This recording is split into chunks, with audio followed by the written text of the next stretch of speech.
राधे राधे, जय श्री कृष्ण। होगा जरूर के इस वीडियो में आज मैं कुछ टिप्स लाई हूँ और बिल्कुल प्रैक्टिकल टिप्स हैं। जैसे कि अभी अभी दिवाली निकली तो मैंने नोटिस किया कि दिवाली की सफाई के साथ साथ कुछ टिप्स भी मैंने ऑटोमेटिकली ही नोटिस किए।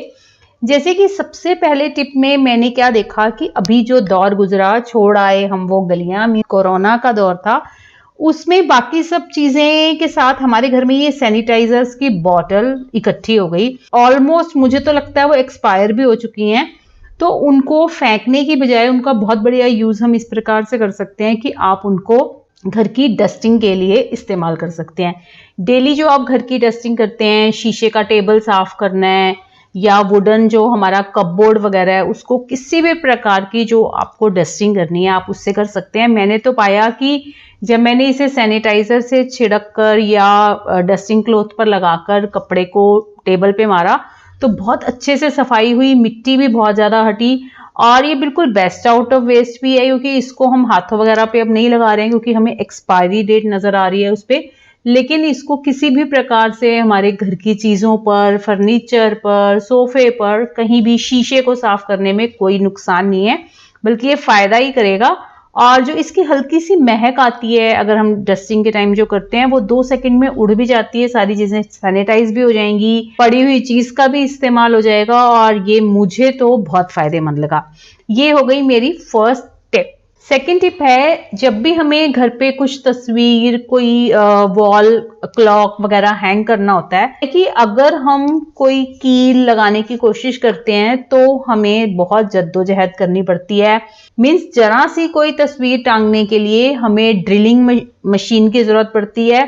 खुद से तो ड्रिलिंग मशीन मेरे से तो बिल्कुल भी नहीं होती है। उसके बाद ड्रिल के लिए हमें इलेक्ट्रीशियन या किसी को बुलाना पड़ता है, उसके बाद वो ड्रिल करते हैं, फिर उसमें गिट्टी लगाते हैं और फिर जाके कोई कील ठुकती है। लेकिन एक बहुत अच्छी टिप मेरे नोटिस में आई कि ये जो मैं आपको दिखा रही हूँ, ये क्लम्प हुक है। ये छोटे और बड़े 2 साइज में आते हैं। तो ये जो क्लम्प हुक वाली कील रहती है ना, ये बहुत बढ़िया काम करती है। ये एक्चुअली जो हमने मैकेनिक को बुलाया वो ड्रिल मशीन नहीं लाए और मेरे को एक बड़ी सी तस्वीर भी टंगवानी थी, तो मैंने बोला कि कैसे टंगेगी, तो ये इन्होंने वहीं से मुझे ये टिप मिली। इनमें जो कील रहती है ना, जो वो आपको निकाल लेनी है इन क्लम्प्स में से, और उस क्लम्प हुक को, उस क्लम्प वाली जो इसके अंदर की कील है, उसको आपको हथौड़ी से ठोक लेना है और वो वाली कील बिना किसी ड्रिल मशीन के ठुक भी जाती है। और बड़े वाले क्लम्प हुक में से निकाली हुई कील हैवी हैवी तस्वीरों को टांगने में।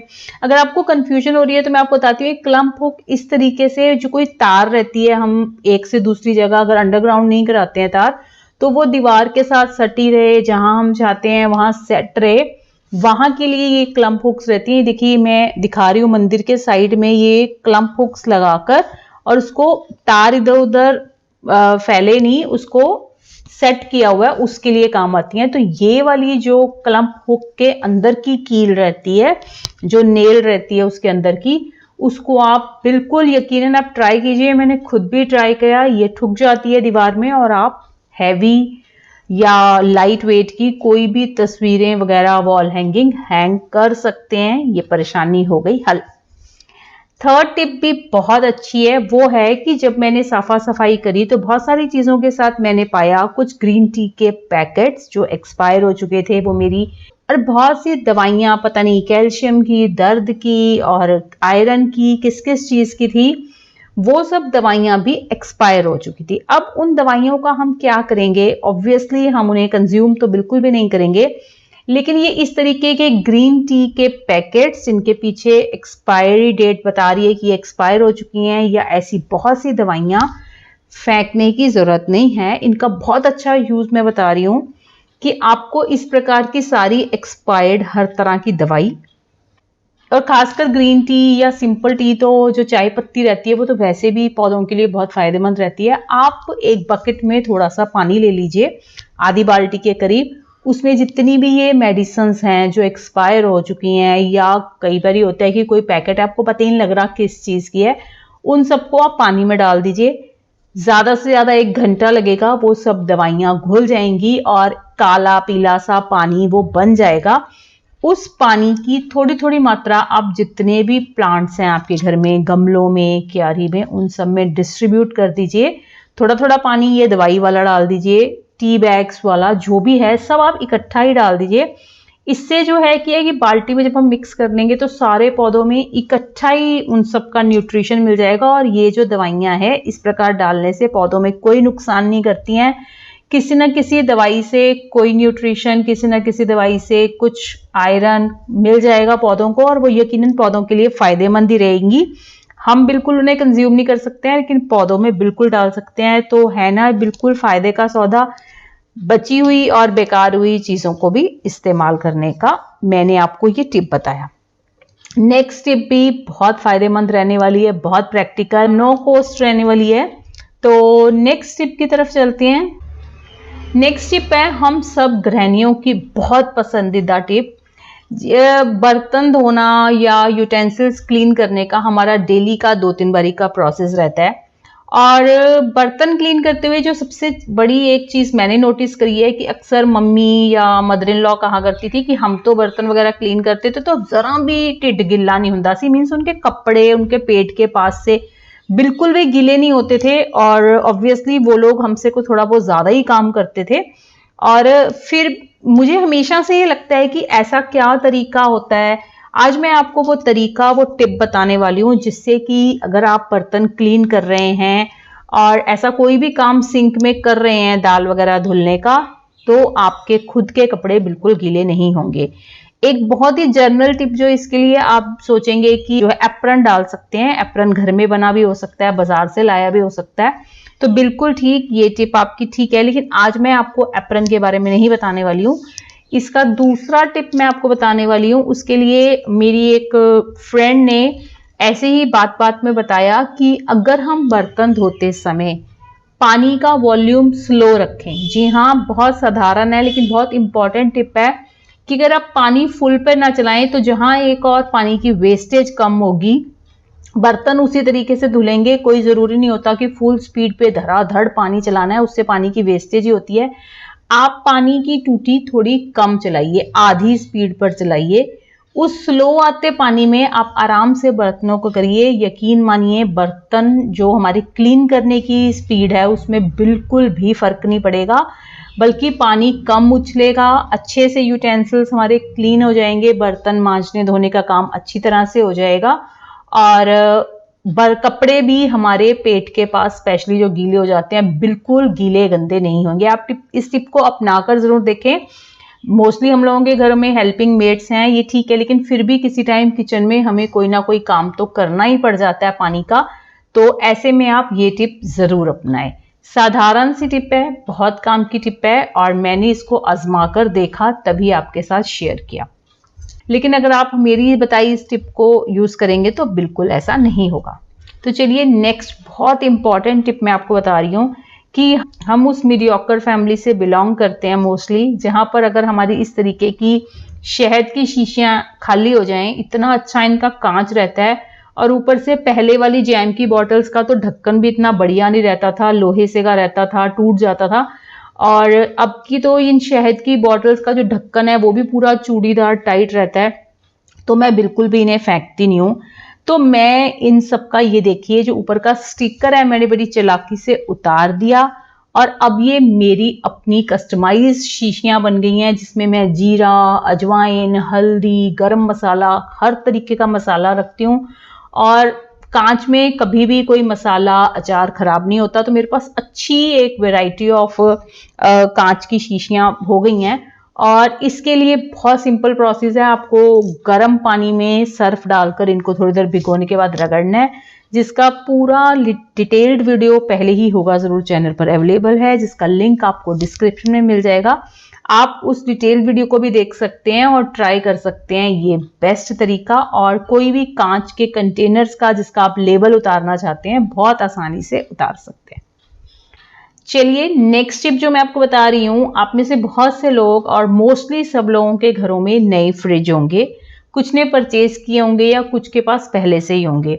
नो डाउट जो आजकल के न्यू स्टाइल फ्रिज रहते हैं उसमें बिल्ट इन स्टेबलाइजर रहता है, और आजकल मोस्टली हम लोगों की न्यू इक्विपमेंट्स में स्टेबलाइजर नहीं होता, ये मैं भी जानती हूँ।